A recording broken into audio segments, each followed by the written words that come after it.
Hey guys, it's me, Rich. You know, something shocking is happening in New York, and we're watching it unfold in real time. You're seeing a political fantasy collide with reality, and the crash is loud. But what you'll soon find out is that this story is not just about one mayor elect. It reveals something much bigger about how your city survives and how your tax dollars get used all across the country, that is. This video will walk you through the meltdown of Zohran Mamdani's grand promises, the governor's stunning shutdown of his agenda, and what it means for the future of New York City. Let's get into it. Hey guys, welcome back to RPW Media, where common sense still is not hate speech. Now, if you like our videos and haven't done so already, you should become a subscriber to the channel. You can hit the notification bell, smack the like button, because it helps us get our message out to more people. All right, tomorrow night, Friday night, 6 p.m. Eastern, live stream. Check it out.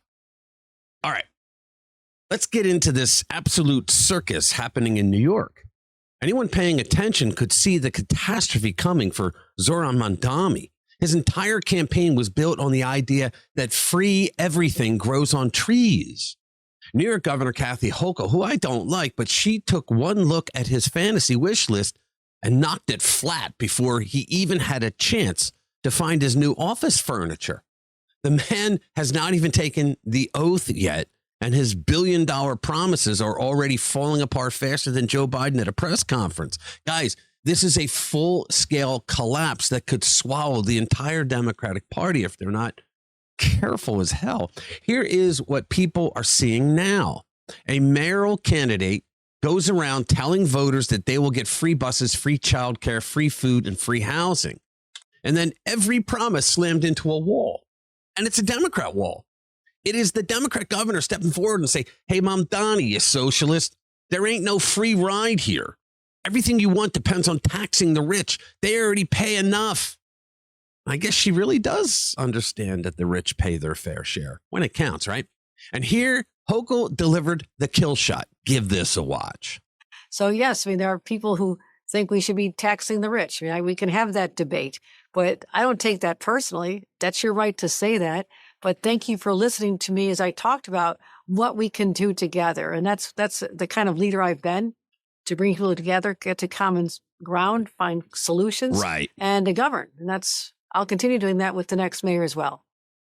Yeah. So obviously the layup of that you heard them, but we know that Mamdani does want to tax the rich more, bring it up about 2%. He can't do that on his own. Nope. You've previously said that you wouldn't be raising taxes. Have you reconsidered that stance? No, I would say one energetic rally does not get me to change my positions, I assure you. But I do hear people's voices. I process what everybody says. But I'm also have to balance governing this state and making sure that those people who are actually the reason we have a generous, supportive budget that helps lift people up, it's their revenues that we tax. 1.5% of New Yorkers cover about a third of our budget. That's enormous. I'm concerned about outmigration of people who are the ones who are supporting our budget.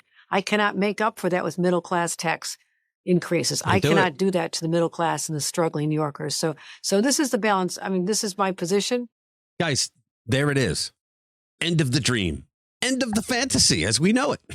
Mamdani's idea of taxing the rich, that extra 2% to pay for his goodies list, it just sat at the heart of his entire campaign. He actually proposed targeting whiter neighborhoods with higher taxes, which tells you the whole story.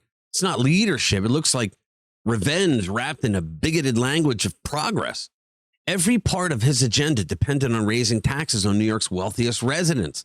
The problem for him is pretty simple, actually. He cannot do any of this on his own. The New York State Constitution sends all tax hikes to Albany and then places them on the governor's desk. You just heard Kathy Hochul say she's not raising taxes.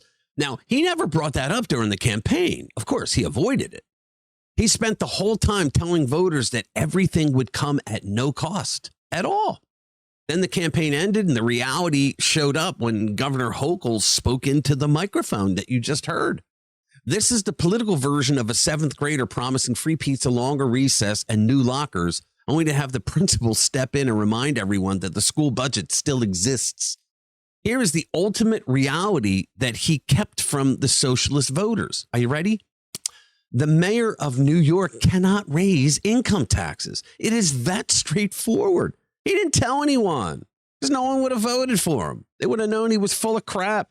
What Hochul said lines up perfectly with what economists have been screaming for years. What every governor has to deal with is when a business faces higher taxes and shrinking profitability, it leaves the jurisdiction. It goes where a government will not tax them to death. Well, that's usually in the freedom of a red state. So one of the unwritten laws of economics is that when taxes get too heavy, the business gets the hell out of there and goes somewhere else. That truly is why red states are growing and blue states are shrinking. People yearn for the freedom of red states to escape from New York and the other blue hell cities across the country. Hochul understands this. She knows the top earners in New York already carry one of the highest burdens for income taxes in the country. She knows if she hikes taxes again, they will pack their bags and take their money with them, especially after Trump got rid of the SALT deductions, which were really unfair to everyday Americans. And when they leave the businesses, the money leaves with them. Their income taxes vanish. The jobs they provide to New Yorkers, they go away. The sales taxes vanish. Their property taxes, poof, puff of smoke, vanishes. Mamdani has not taken office yet, and people are already leaving the city. The ones walking out are not the recipients of government benefits. Oh, nay, nay. The ones leaving are the ones paying for everything. And normal thinking people understand this because the one thing that Americans can recognize from a mile away in the dark of night is unfairness. And this is only the first act, guys. The Democrat meltdown in New York is a small preview of what is spreading across the country. It opens the path for President Trump to steer the conversation back to America First economics. That plan includes something the left keeps ignoring.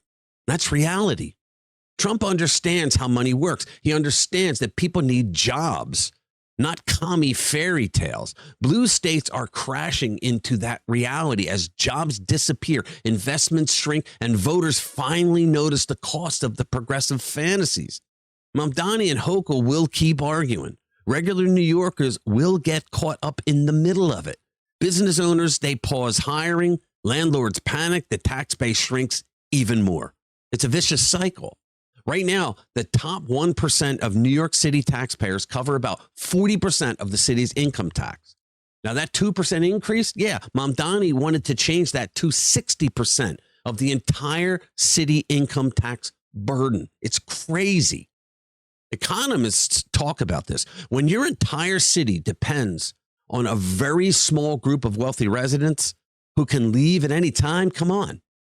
They have the wherewithal to pack their bags and take off for brighter pastures, while the people that Mamdani wants to shower with Freebie just for their votes, they're left with nothing. Economies thrive only when people can innovate and build. I mean, China figured this out when it followed Singapore's model. Mamdani has no idea how economics works. None whatsoever. He's never had a job. Capital is already fleeing New York. Hochul blew up his entire plan with one presser. The progressive far left is furious and wants primaries everywhere. They want everybody primaried out. Democrats will now waste their time fighting each other while Trump and Republicans push forward with America First policies that actually grow the economy. Okay, so the bottom line is New York is watching a political fantasy meet cold arithmetic. Mamdani promised paradise, but he forgot all about math. Hochul stepped in and stopped the bleeding. Democrats are now in open war with each other. The radical lunatics versus the moderate Democrats. Meanwhile, Trump sits on the sidelines smiling and watching the entire thing collapse. The upside for you is simple. This chaos creates space for real economic policies that build jobs, protect families, and keep America strong. And that's what we all want in the end, right? All right, thank you for watching. I'll see you in the next one.